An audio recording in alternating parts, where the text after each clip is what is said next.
Hey everybody, it's Tara Green here. I want to talk about this April Fool, very much about being the Fool. This is the Fool in the Thoth Tarot. This is very much the pink full moon, definitely on April Fool's Day, because it is very much significant about the Fool in the Tarot, which is number 22 and 0. It is the Alpha and the Omega, the end and the beginning of everything. So here we have the astrology chart of the full moon with some added extras, galactic stars in here, because I love to do galactic stars. So it is exact. The full moon at 12 degrees Libra, 21 minutes. It happens at 7:12 p.m. Pacific Daylight Time, 10:12 p.m.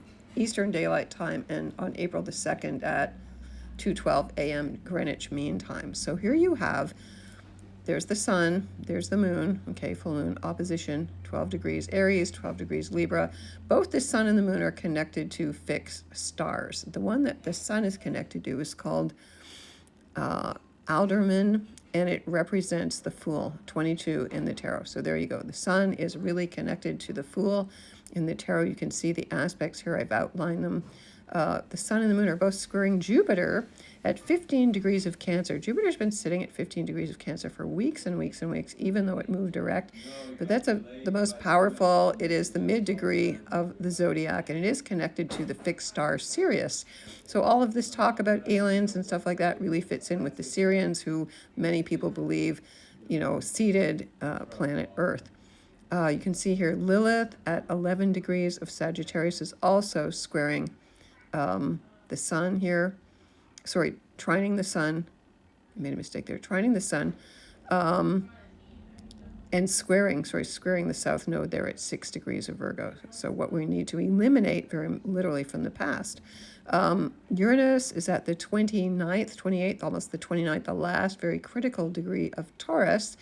And so, we're at the last moments of Uranian, challenging, chaotic, upturning, unexpected, revolutionary, freedom-loving Taurus since 2018. And of course, Uranus will enter Gemini April 24th, 25th this month. So you can see there's the Sun in Aries, Saturn and Neptune in Aries, ruled by Venus. Venus rules Libra, and it's in Taurus. So Venus is in her rulership. She's in one of her home signs. Venus rules Taurus, that's her daytime home. She also rules Libra, which is her nighttime home.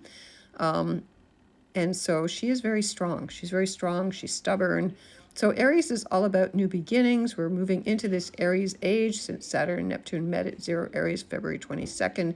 And you can see most of the planets are starting to move out of Pisces, but we've still got some lagging behind here. So we're still kind of in this quasi, I would say, very much a liminal space. So if you're still feeling kind of hungover, it's because Mercury's still in Pisces, Mars is in Pisces. Mars rules Aries.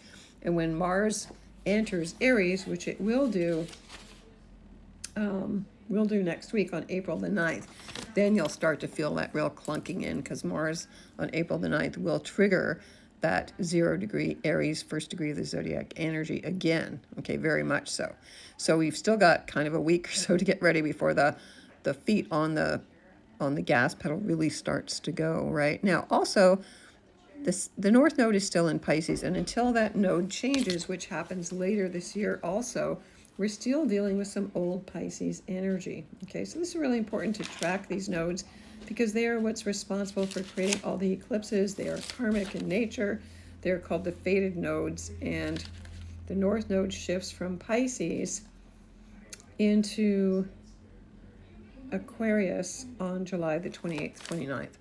So really we've got until then, which is really another 4 months of that. Okay, now all planets are moving direct right now, so that's a good thing. I've got some other galactics here. The Archangel Michael, that star Aldebaran, is there. It's in early Gemini, and Uranus is going to come close to that. The Great Attractor is what Lilith is connected to. So the Great Attractor is at 12 degrees of Sagittarius, again, sextiling, which is a positive aspect to the moon, and trining the sun. So I would really tune into imagining, visualizing what you want to attract in your life right now, and letting go of whatever you don't want, okay, which is the South Node in Virgo.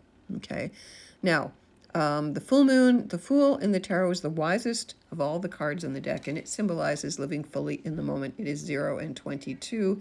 It represents your soul deciding to fully embody into the material plane. And so in traditional tarot decks and the Rider-Waite-Smith deck, it shows a young boy kind of stepping off a cliff with a little satchel, and it's carrying a little satchel and a little dog nipping at its heels. That's the instincts. But it's bravely getting ready to just drop into the earth plane again, just to experience. So it represents the golden child. So a lot of inner child work here. All the full moons relate to the mother, the womb, your unconscious memories, and being totally held and safe in the womb. Whatever mother issues you have. And that's part of being human, to as we are souls, and eternal souls dropping into the physical plane, there's always that illusion of separateness, of separation from the mother, but that's never true, especially while we're being formed in our mother's wombs. So all full moons bring up those unconscious memories. Now, because Mercury's still in Pisces, along with Athena and Mars, it's still a really good time for you to pay attention to your dreams. Also, Vesta is there as well, the root word of investments. Investments could be vaporizing right now because of, external things in the world, but, the astrology signs are very literal. Now, all of that Taurus energy, Venus, the ruler of the moon here, is conjunct Chiron, the wounded healer, conjunct Eris, that is Mars's bloodthirsty, disturbious sister. They're still conjunct even though they're at 25 Aries. Venus is in Taurus, conjunct Ceres, the great mother. Again, bringing up a lot of mother issues here. Dealing with the wounds of the mother-children things. Anything to do with food, housing. Food prices have escalated, of course, because of this war in Iran. I was going to say Vietnam. And we are kind of repeating old 60s issues here, because what happened in the 60s was triggered by these outer planets, by Pluto and Uranus coming together in the late 60s, 66, 67, in mid-degrees of Virgo, with Saturn opposite and an yet undiscovered Chiron opposite as well. So that triggered the 60s, but that was just the seeding phase. So really, as we get back into Uranus going further into Gemini, it will trigger those degrees. And I know if you study human design, you know that the big changeover in consciousness is supposed to happen next year in 2027. And so, he was channeling, but he was also using the outer planets as well. So if you're feeling, pretty overwhelmed this full moon, I would say you would be impacted if you have planets at 12 degrees, especially. I use pretty tight orbs. But we could expand that, because it's the sun and the moon, 10 degrees back. So it could be back from 2 degrees Aries, 2 degrees Libra, and also 2 degrees Cancer, 2 degrees Capricorn, and a little bit past that to the 13th degree, I would say, of those cardinal signs, right? So this is another big initiation. We're trying to find some balance here. We're trying to find some peace. The moon is also connected to a fixed star as well. So, when these stars are connected to these points here, they're very, very important. The North Node in Pisces will move down slowly in the next few months and connect with the Archangel Gabriel, the one who blows the trumpet on Judgment Day. There's a lot of people also trying to bring on Judgment Day. It is Passover. It's the first night in Passover. The Jews use a lunar calendar, as do the Muslims, the Chinese, the Japanese, the Tibetans. Use lunar calendars, the Mayans, because it is the ancient tradition. So the Archangel Gabriel coming to blow the trumpet is also pretty significant here.